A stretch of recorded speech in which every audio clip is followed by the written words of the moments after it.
8 heures. L'estuaire de la Gironde se dévoile ce matin d'hiver sous un ciel voilé et laisse découvrir la pointe de Grave, pointe sud de l'embouchure de l'estuaire. Nous y voilà. Mais qu'est-ce que l'estuaire? Où commence-t-il? Où finit-il? Comment définir cet espace aux multiples facettes? Un espace où la salinité et la couleur des eaux varient au gré des marées. L'affrontement des eaux douces et salées en fait un espace changeant, à la diversité de paysages, mais aussi un espace vécu où les perceptions et les cultures estuariennes se mélangent.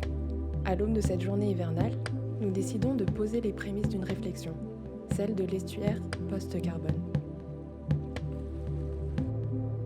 9h30, le bac quitte le Verdon.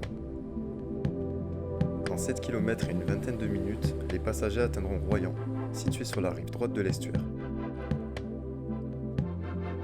Cette traversée par bac permet de relier deux rives, mais également deux départements, la Gironde et la Charente-Maritime. Il transporte chaque année plus d'1 million de passagers, 400 000 véhicules et 50 000 vélos, permettant ainsi d'assurer un service journalier à la fois commercial, industriel et touristique. Il est 11 heures. Le blanc du phare de Cordouan se confond avec le gris des nuages. Le temps, changeant et capricieux sur l'estuaire, est semblable aux multiples facettes du tourisme. Il varie au gré des saisons et des territoires. Ici ou là, plages bondées et conches isolées se côtoient. C'est un espace intime, discret, rempli de secrets et de joyaux cachés, et où tranquillité rime avec sérénité.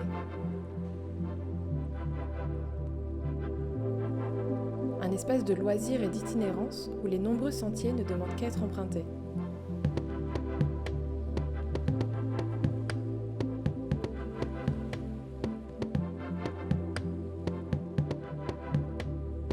L'estuaire de la Gironde est le lieu idéal pour profiter des ressources halieutiques. La pêche représente historiquement une part importante de l'activité humaine et reste un loisir très pratiqué. Cependant, ces dernières années, elle est confrontée à une raréfaction et une contamination des ressources. Ainsi, le nombre de pêcheurs a fortement diminué dans l'estuaire ces 20 dernières années. Une relance est possible pour l'ostréiculture depuis 2014 en zone de marais salants. Il ouvre désormais des perspectives économiques pour une partie de l'estuaire. Il devient alors nécessaire de privilégier une activité durable et locale.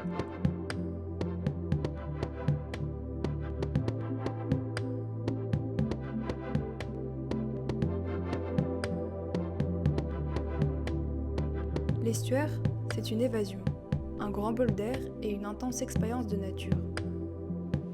Une immersion dans un espace totalement anthropisé et pourtant si préservé et unique. Du vert bocage au sombre marais, des berges mouvantes au courant tourbillonnant, le fleuve est à la fois secret et omniprésent, timide et imposant, méconnu et nécessaire, contribuant au bien-être et à la qualité de vie des habitants.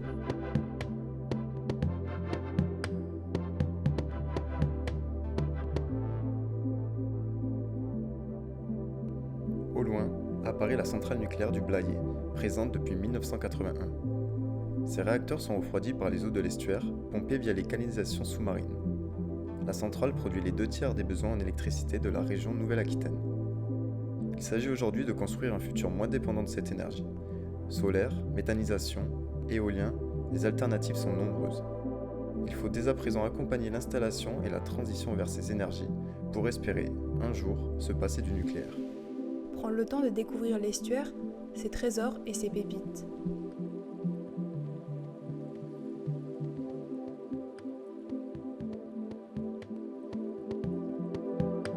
Vivre une expérience unique du territoire par la rencontre de ses locaux, la dégustation de ses produits régionaux et la découverte de son patrimoine historique et paysager.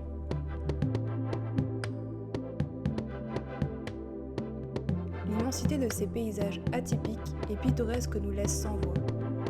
Ils nous dévoilent leur diversité, leur confidentialité et leur authenticité. L'estuaire plonge l'habitant et le touriste dans une immersion totale où les 5 sens sont mobilisés.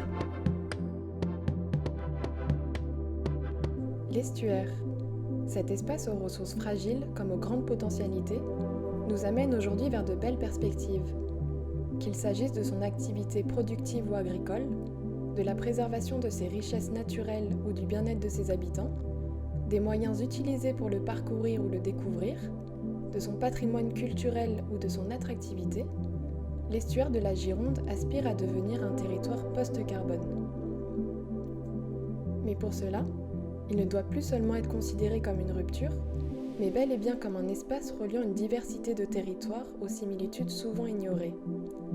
Cet espace doit être considéré comme un lieu d'intérêt commun afin de mener des actions coordonnées entre les territoires.